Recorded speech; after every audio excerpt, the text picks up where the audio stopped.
Hello. So my name is Akiva Levi. I'm here with 613. We're going to be discussing HTML5's web forms and microdata. How many of you already have experience with the web forms and the microdata of HTML5? One, two, a few. How about just general knowledge about HTML5 sort of at all? A few more? Okay. So I'm going to be covering a fair number of things in not the greatest amount of time, so I'm going to be kind of skipping along. Hopefully I don't go too fast, and please stop me if you need me to reiterate something. So starting with the web forms, along with the typical elements that are being really promoted and people are discussing, video, audio, canvas, there are some really nice new elements for forms that are very, very easy to put into use, and they have a lot of benefits, some of which aren't completely obvious at first. And we're just going to try to cover those. So with the new input types, I don't want to make any assumptions here. Everyone knows what input types with HTML forms, yes? Input, type text. Okay. So we have a new type here, email. So it's simply, just type equals email. One of the nice things that this really gives us here is, by default, all of the new features that come with the HTML5 forms, they all fall back to being rendered as type text for any browsers that don't support them, don't recognize them. So you're not going to be, breaking anything so long as you progressively enhance your site. You can still use JavaScript and everything else to catch the browsers that aren't using them and the new implementations that they have. So just to try to explain what some of those things are, one of the nice features, as I mentioned, is that you'll get a lot of hidden benefits. One of the new devices out there, obviously, well, not new, but the iPhone, when you're browsing, you have the different types of keyboards. If you have a form which is going to be using the email type, as soon as a user enters that element or that field, it's automatically going to switch the browser to the numeric keyboard type. That should say the URI for the email address keyboard type, which brings me on to the URL. So of course it's the same thing here. We just type in type URL. Once again, it falls back to type text for the browsers that don't support it, ensuring that we're not breaking anything. iPhone's Mobile Safari once again uses the URI type for the keyboard, which is a nice feature for anyone actually using those devices. Of course, it also works with the iPod Touches. And the search type is slightly more interesting. It's going to be implemented the same way. Just use search. It also falls back to the default. However, vendors, it's up to them to actually style this to match the browser's native user interface. So, for instance, if you're using a Windows-based computer or a Macintosh computer, you've come to expect the way that the operating system will present to you a search box. A lot of the times, it's just simply something with a border that has a radius to it. But there are a few other things to it. So right now, Mac OS X on the Safari for Mac OS X has this feature implemented quite nicely. We're just going to show you an example. So of course, you're going to see that, which is obviously very easily attainable, which is CSS. You can make rounded borders. However, once you start to enter some text into it, it's going to include the native one-click clear button you see here, the little X inside. So you start to type something in, and you can simply press it, and it's going to remove everything. Hopefully, we're going to start seeing more browsers using this. We also have a color type. And the color type is going to be offering, once again, the fallback. However, this one is going to be using every single variation of the widget that every operating system gives you. So you have a color picker, the color well, where you can choose, from the scale of different colors. This is supposed to allow you to be able to use that natively rather than having to rely on JavaScript. Once you select the value, you're going to be given the hexadecimal value, so you can use it right away without having to convert it from a different format. Right now it's being used in Opera 11 that I know of. I don't think anything else has, but then again, I'm not using the nightly builds. and it looks like this. Those are a few options there. You see the Windows one, you can see the Macintosh one, and it'll allow you to be able to do this without having to worry about implementing all these third-party libraries. So we also have a number type. This is going to allow you to specify a few options here between min, max, step, and value. Basically what those are is the min is going to tell you what the lowest number can be within the field. Max will obviously be the maximum. You don't have to actually specify any of these. However, for instance, you can just specify min, or let's say the steps. And steps are going to be the increments in which the element actually goes up by. So you can specify by 2, by 4, by 10. The default value is, of course, 1. And the value is the value that that element is currently sitting at. And once again, by default, that is 1, whether or not you specify it explicitly to be 1.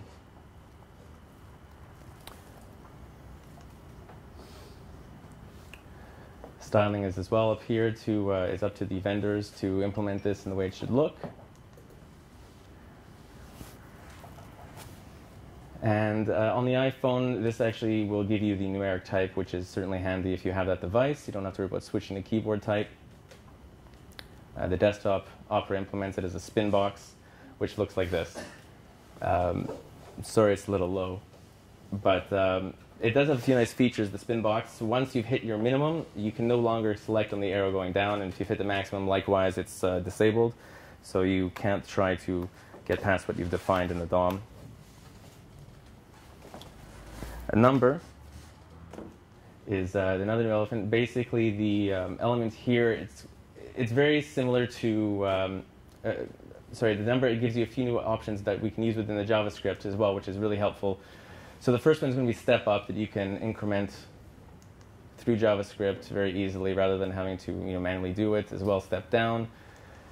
This one's quite nice though. Value as number is going to allow you to specify, retrieve the number that is currently set at actually as an integer rather than what is default by using input.value, which is a string. So anyone who's familiar with having to worry about this with JavaScript, it's not a huge deal, but it does make it a little easier. Range is going to be very similar to the number element that I just discussed. However, what you get to do here with the range is you basically get to see it as a horizontal slider. This is the way that it's supposed to be displayed. And it does offer that that semantic difference that the end user is going to be expecting. There are a few problems with it, though. So the first one's going to be the fact that the iPhone does not display the range as a slider, or at least the last time I had checked. Perhaps the new version does, but I do not believe so. It doesn't automatically select the numeric keyboard type, which would be a little frustrating, especially if you've come to expect that it'll automatically do this for you.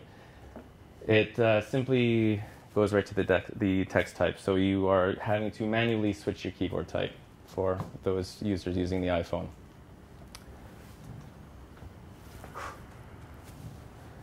Okay, so we have some other new features here that are tied into the new web forms. They're not they're not explicitly new element types. However, they do tie in very nicely. I want to touch upon them.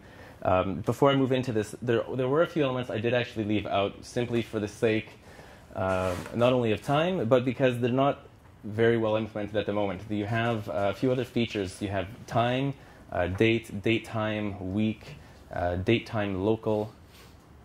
I think that's it, but basically these features are rendered in Safari. If you use them, they'll actually show a calendar. So you don't have to worry about using a JavaScript calendar, for instance. However, the support is pretty scarce right now, and I personally avoid it. It's a little strange when you look at it. I didn't include much. We can certainly talk about it afterwards, though. So the other new features here are Placeholder, which is exactly as it says. It allows you to specify what the placeholder text should be on an element. This one is very, very nice. We don't have to worry about using any JavaScript hacks to be able to achieve it. So since we can specify it in the DOM, not only does it have a bit more meaning to the actual document whatsoever, the JavaScript implementations are not very, let's say, accessible, to say the least. So this will allow it to be a lot more accessible. and simple to implement.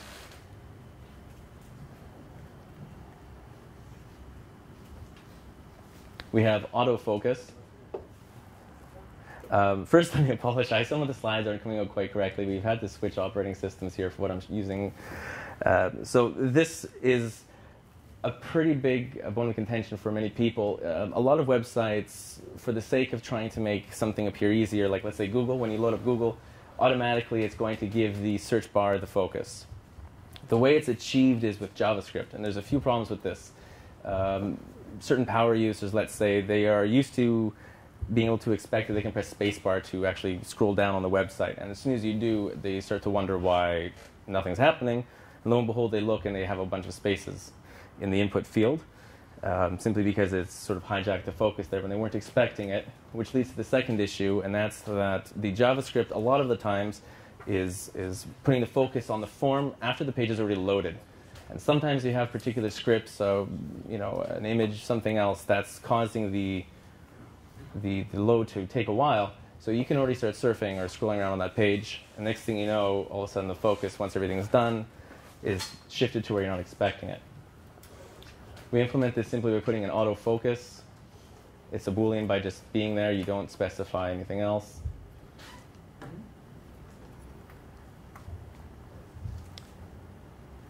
This is nice because it gets rid of the JavaScript hacks, as I mentioned.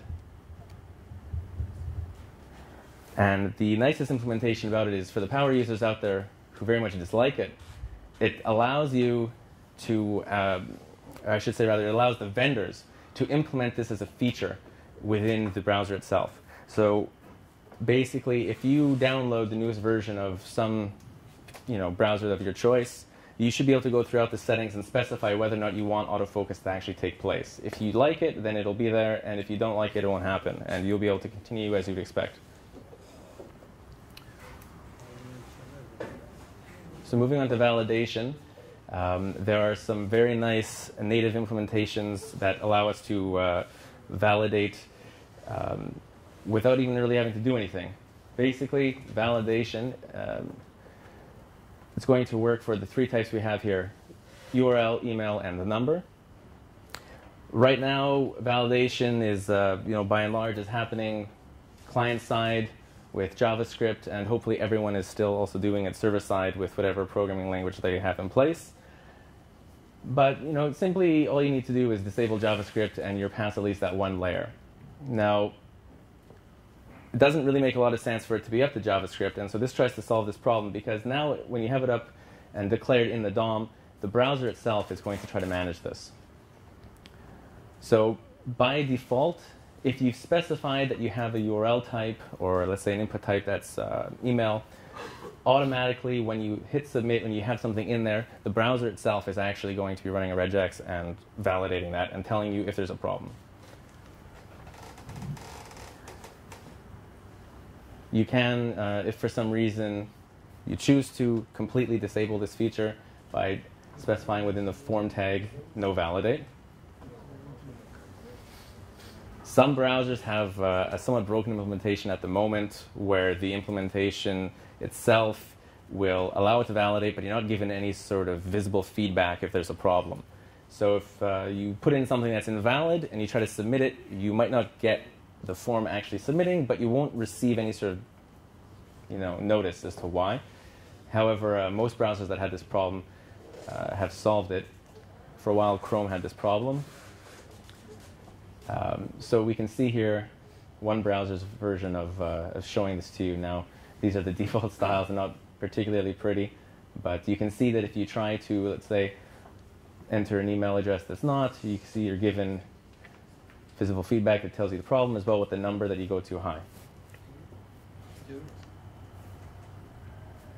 Can I change the text of the validation error? Yeah, well, what you can do is it's changing as well, and you can specify it. Right now, with some of the browsers, like this particular error, I haven't seen it look like this in a long time. But Chrome has a unique one. We're going to take a look at it in a moment. I have a form we've made just to show how to enhance it. It looks a little odd, personally, but it's changing at such a rapid pace right now. I don't mean the CSS, I mean the specified the text, yes. So we have required. Now, obviously validation is nice. If you have the ability to tell a user that you need to have their email address and they put in something that's not their email address, you know, it would make sense that that validates. However, you can still choose whether or not they have to put something in. We simply put in required. And once again, it's Boolean by simply being present in within the tag.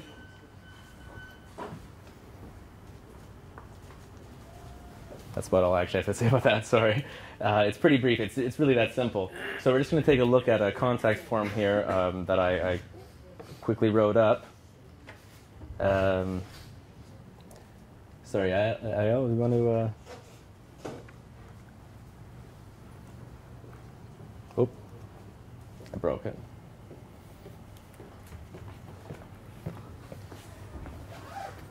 Which one?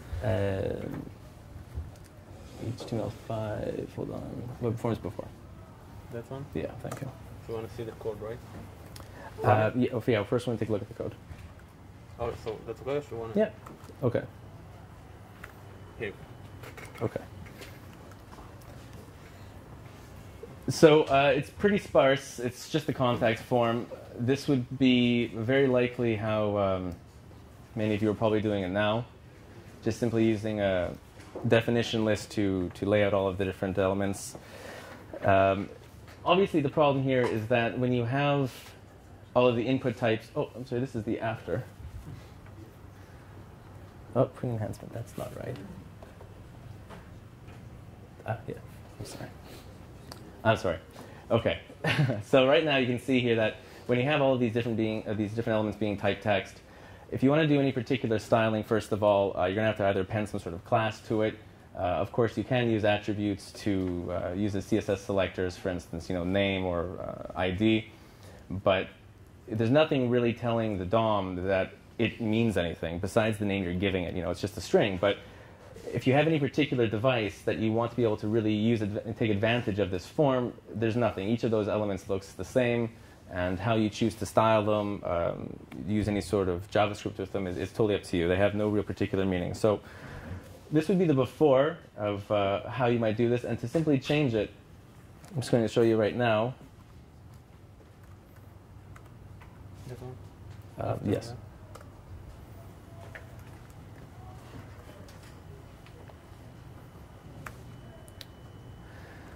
Okay, so you can see here what we've done is we've put in some placeholder text. I've put the autofocus on the first element. I have a few here declared as required. We've defined the email address and the URL as specific types. And so we're just going to take a look at what it looks like when you render this now. So automatically the first element is given the focus. If we just move the cursor off of it for a moment and click somewhere else, you're going to see it gives you the string again because nothing's changed. Okay, and this doesn't require any sort of JavaScript by default, any sort of styling. This is just the default rendering of it. What was the attribute for the little x you showed previously? That actually happens by default with the search field. Yeah, it's up to the vendor to do it with the native user interface with the device you're using. So here, for instance, with name, we have it as required. And so if you don't fill it out, you're going to be given this. This is with Chrome. This is a fairly new styling. It never used to look like this. It's a little strange, but so if you were to fill that out, for instance, you can put in anything, and then it will stop giving you this error message. In order for this to work today, I need some specific header or something in the page? You just need to be able to just define the HTML5 doc type, which is just doc type HTML. I need the doc type. And if I use the doc type for HTML5 and I'm using... You probably should, but yeah, that's correct, right. So if I'm using... HTML and Right.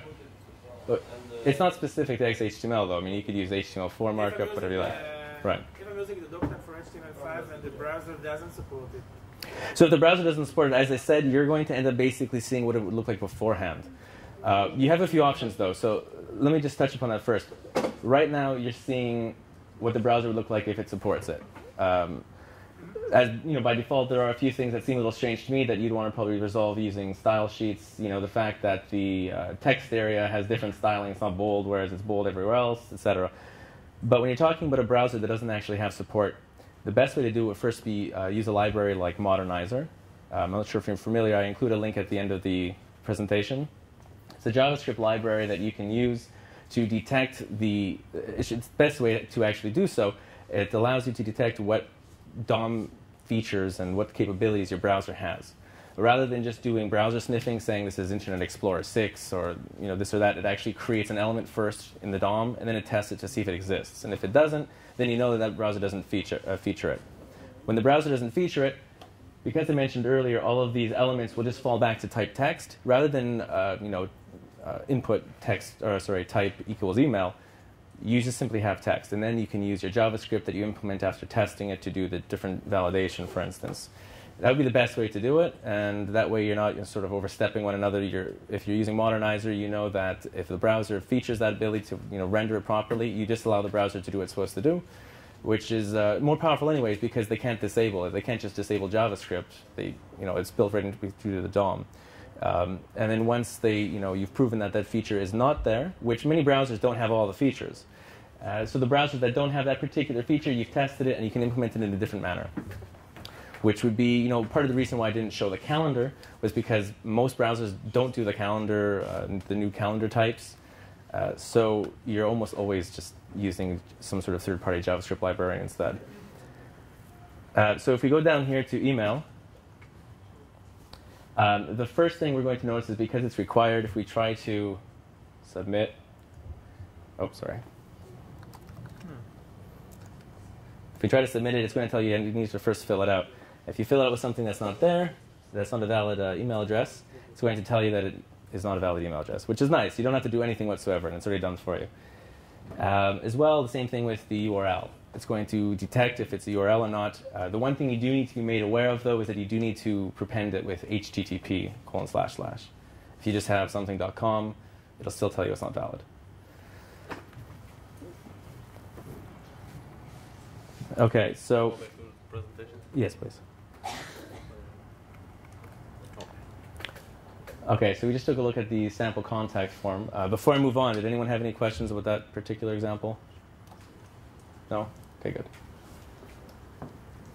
Okay, so moving on to the second part of my talk here is with microdata. Microdata doesn't get a lot of hype, but the semantic web doesn't really in general either. I personally really like it. For a long time, Al and we talked about RDFA. I personally have some gripes with it, which is one of the semantic languages out there, the ways to implement it into your website. There's another one called microformats. Is anyone familiar with microformats? Microformats, okay. So this is also another easy one. You implement it by just adding classes in a meaningful way. In my opinion, microdata offers a really new, exciting way of doing it because it has a bit of best of both worlds. It's very easy to implement, like you get with microformats, for those who know. And it has the extensibility of RDFA. You can define different things. We're going to talk about what this all means right now. So as I said, we're going to be giving your data, your content to your page, a particular context. And what does that mean? Basically, the context itself, sorry, I went over some of these already. It's going to be that it's machine readable. You're going to have different browsers being able to understand simply by doing searches what your page means. Once you're within the page, you can have different tools extract information in a meaningful way. Some of the ways that we see this is with people's about page. Someone might have an about page that can be simply exported into a vCard or other easily digestible formats such as JSON, Turtle. There's a few here. So we're just going to give you an example. Now, the reason to care about whether or not it's digestible, and this is something that I struggle with a lot because a lot of the times, especially if you're developing websites for people, no one really cares. No one even can usually wrap their head around what this means. When you're speaking with clients and you're telling them you can make a page that's machine readable, they just stare at you blankly. So if it's really easy to implement, such as microdata, microformats I was using a lot also, you can implement it at almost no cost to yourself and sort of do people a world of good without them realizing it. So once you start to include these different features to get the semantics, the rich meaning, you can start to take advantage of the new features that certain search engines are using, Yahoo and Google, like rich snippets. If you're familiar, does anyone know what rich snippets here? Yeah, okay. So when you go and do a search for something on Google, as an example, a lot of pages that actually are already using either microdata itself or other technologies that are similar, you'll be given beneath the heading or the link to the page an overview. You see this a lot with product overviews. You'll see, if you go to recipes, or if you look at a product, you'll see like how many stars it's been given by how many users. So because it's so easy to put into place, I mean, it's a win-win situation. The website, whether it's your own or a client's, will simply and very obviously benefit from this. It's easy for you to put in, so that's certainly advantageous. Now, that was supposed to look like a robot. On this computer, we had to do a switch, so it's lost some of its meaning there. However, so to get into the actual what microdata is, it allows you to give a scoped name value to the data on your website. What that means is that you have the ability to, in a parent element, declare, as I say here, item scope and item type.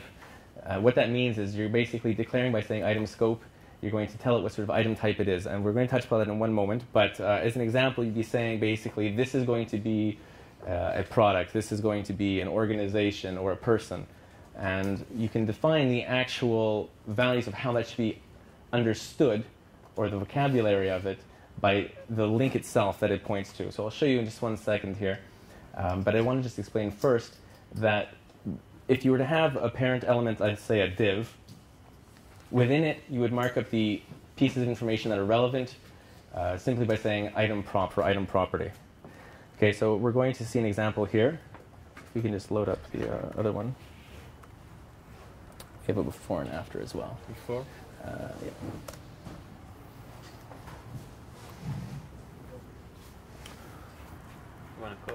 Yeah, we don't need to worry about the browser in this one. This is just going to be the HTML. Okay.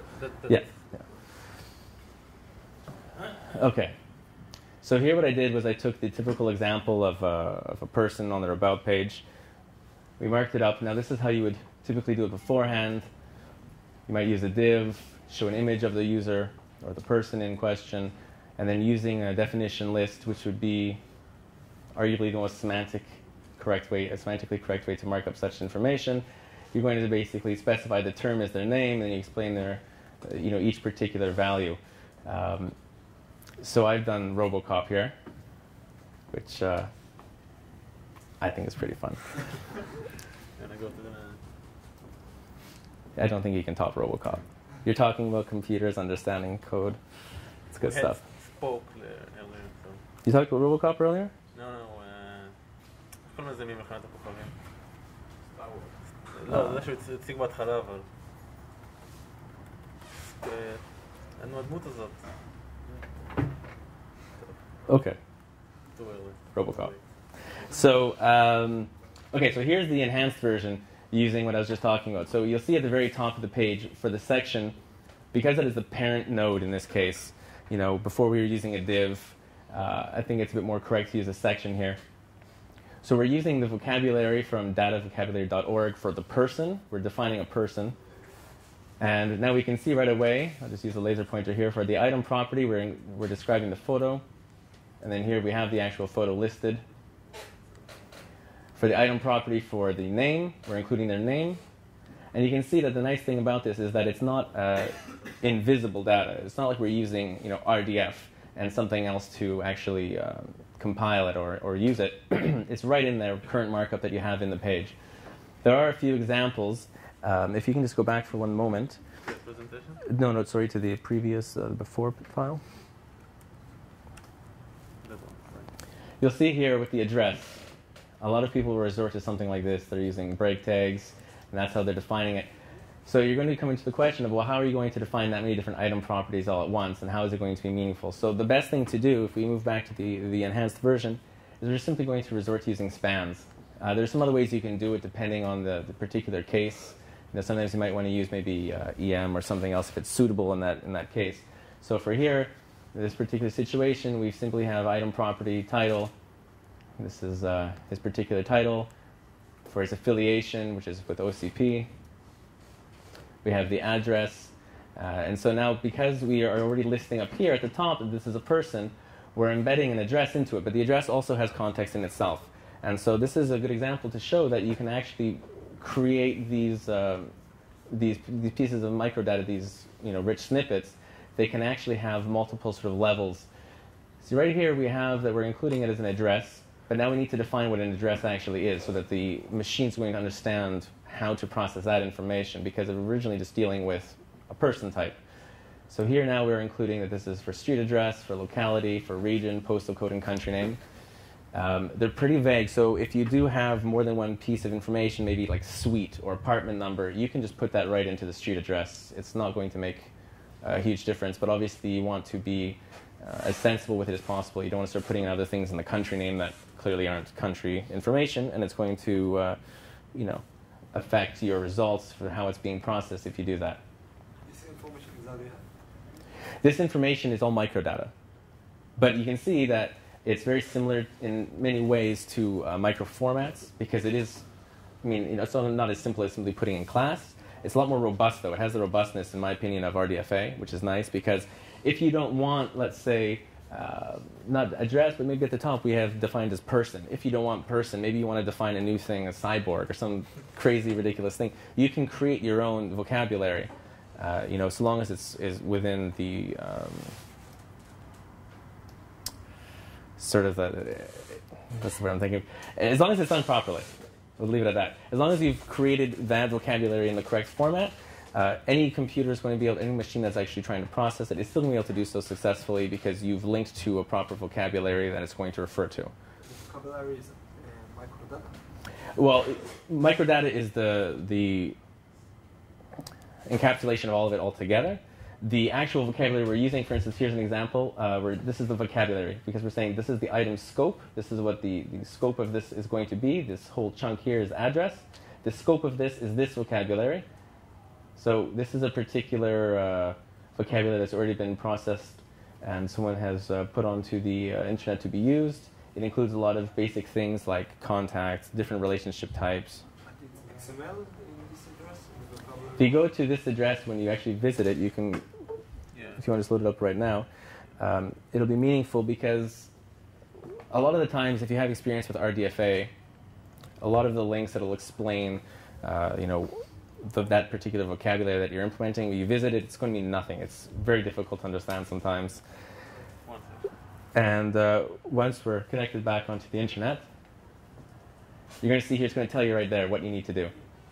This is really nice. Of course, making it presentable like this is really up to the individual who's defined the vocabulary, but it's showing you just how simple it is.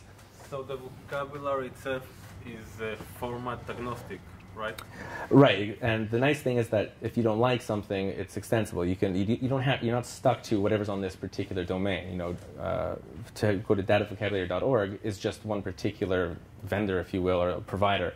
But you can actually go ahead and make your own. If you don't like, let's say, address is pretty basic, but something more specific like person, you would like to see a different feature that's not there, you can create it. If you want to have employee or something like this.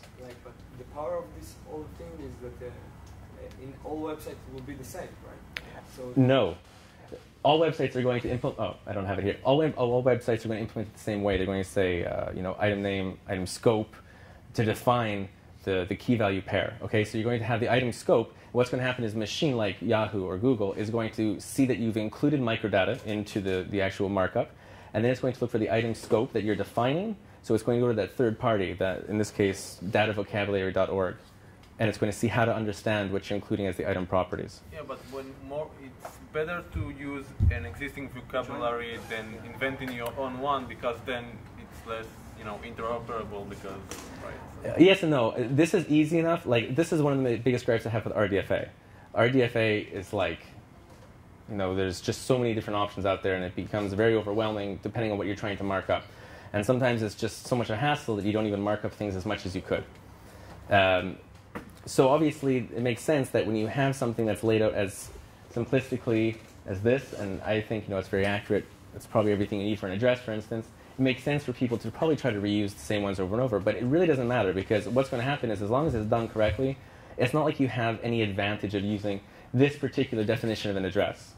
If you want to, you could copy this exact definition, host it on your own, domain somewhere, and it's just linked to that one. It's not like it's going to, cause any problem with the Google doesn't go to this address and then read all the thing and then understand, oh, so this is the address. It does. It does? It works like RDF like this. It's going to take a look at the vocabulary of learning how to understand what you're defining, which is going to be the whole semantic web aspect of it. And then it's saying that it knows, okay, so item property name means this. So it's going to say that, for instance, item property name for a person means something different than item property name for a product or for a company or something else. Why we want for it to be able to understand the differences? Why would I want to use it? Okay, so there's a few reasons. As I mentioned, you will get the ability, for instance, to go to a website of just some individual person. If they mark the page up properly, you have tools now where you can extract a V-card, for instance. So if you go to someone's website and it says about us, rather than having to then open up your contact book of some sort of your application on a computer, you can have a browser application, an extension that'll automatically extract that data in a meaningful way. Now that's obviously how it benefits you directly, but it also benefits a lot of other users, because if they are taking a look online for like a product or a recipe, like I said originally, and you're taking a look for a recipe and you have a website, like Google, you do a search for it and you're given thousands and thousands of responses, it's nice to know that besides saying the name of the link, maybe a brief description from, that's taken from the page directly, Google will now offer beneath that, maybe how many users gave it such and such a rating right off the bat without even having to enter the page to see. And that's already in place right now. It's not widespread. At the moment, it's still Google is still taking it on a case-by-case basis to manually approve it, make sure it's not being abused in any way, that it's following the standard. But the important thing to understand here is that it gives you the option or the ability to allow a device, whether it's a machine or an extension to your browser, to fully understand what it is. I mean, you take a look at a website, and the machine's not going to know. It's just text. And you can use curl. You can create some sort of library to scrape data that you know how to anticipate. But the nice thing about doing it this way is that the machine itself is doing all of that work for you. It already knows what you mean by saying, name or street address. It understands that automatically by just taking a look at the web page. Technically, you mark the item by both item scope and item type. What's the meaning of this separation? Okay, so if you want to, can we just go back to the HTML for the enhanced file there? Okay. I'll show you in just one second some of the benefits of this that maybe it'll help show it, showcase it in a more meaningful way. But okay, at the top, we're going to look at the address. So here for the item property address, you'll see on the previous website we were just taking a look at for person, which we've defined up here, person, which went to this particular website, one of the values was address. Okay, so now we're talking about the person's address. However, for the computer to then understand and be able to properly parse what an address is, you're now defining here, you're saying, okay, this is the address, but now you're saying item scope, you're declaring that this whole chunk here, this definition for the term, okay, the definition description, you're giving it this scope that you've defined right here. You're telling the parser, the machine here, that you're now defining a new item scope, and the item is of this type that you're defining in this vocabulary. You don't have to create these vocabularies. There are, ones already out there. This is one of them. It's very useful, and datavocabulary.org provides a few of them. Now that you've defined what the vocabulary is for this following set of nodes here in the DOM, it now knows when you see street address or locality, for instance, like region is pretty ambiguous. It can mean a few things in different contexts. That is all clear. What is not clear is why you need to specify item scope. Can you say item type on something that is not item scope? No, because or say this item scope on something that doesn't have an item type. Including item scope here is basically the keyword that you're telling the machine to start to parse a new set, a new description, or a new vocabulary, and then you provide the vocabulary here. Why doesn't it infer it from my saying item type? By just saying item type? Yeah. Well, because this is supposed to be the flag to basically set it up. Because if you have item property here, if you take a look at the top, we have this parent node has item scope, item type, and it's defining this item type. If you're putting another item type within it, it doesn't make a lot of sense from a machine standpoint. Basically, by doing this, you're telling it, sorry, where am I here? by telling it you're defining a new item scope within the parent item scope. It's basically just a flag. It doesn't have any arguments, any values. You just include it. But if they're always going in the pair, so you could always just omit one of them.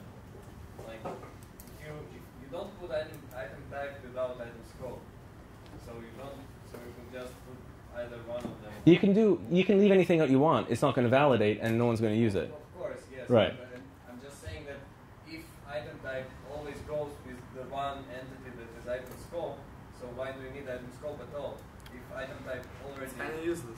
Right. This is the current implementation in HTML5. Yeah, there must be some Well, case reason, something. that's possibly true. I mean, it could very likely just be simply a flag and how to process it, that as soon as it sees item scope, be prepared to accept the next argument. Or not even the next argument, it could be afterwards, but to anticipate that. It might seem redundant. I mean, it's so short that I personally have never really cared. However, it's extremely powerful because it has, I really, I'm very happy to be able to use something like this, because for me, microformats, even though microformats are very easy, they're very restrictive because a certain group of people basically have to vote on allowing a new spec into microformats. And that's one of my biggest gripes with microformats. It's great for some things, for V cards, H calendars and stuff like this. But if you want to be able to define something new altogether that's not currently there, doesn't exist, with microdata, you can just simply define it yourself. So what we're going to do is, if we can just we're going to take a look at now, back to the present, oh, okay. I went the presentation. Oh, Okay.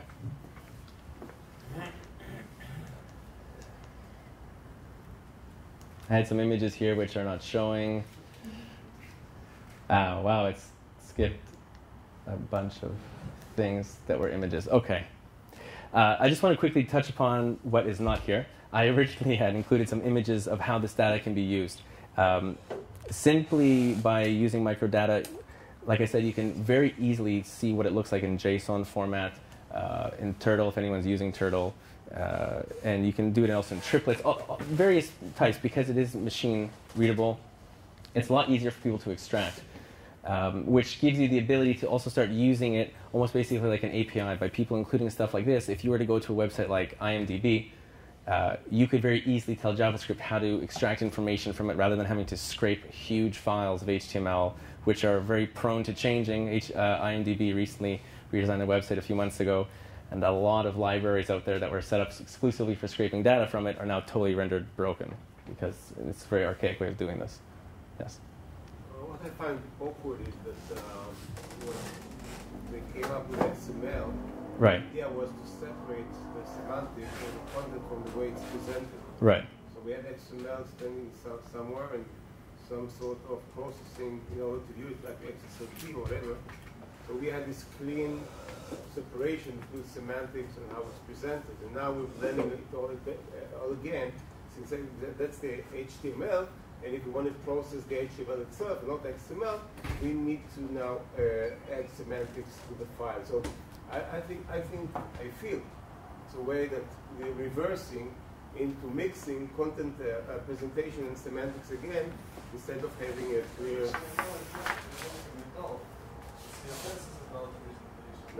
No. How you put things within tables, within divs, is presenting it. What's the things in tables? I won't get involved in this because I did last talk I had and it turned out to be interesting. How is it about the presentation? Right. The markup, I mean, in its basic essence, HTML is meant to be markup only. I mean, it's in the name, it's markup language.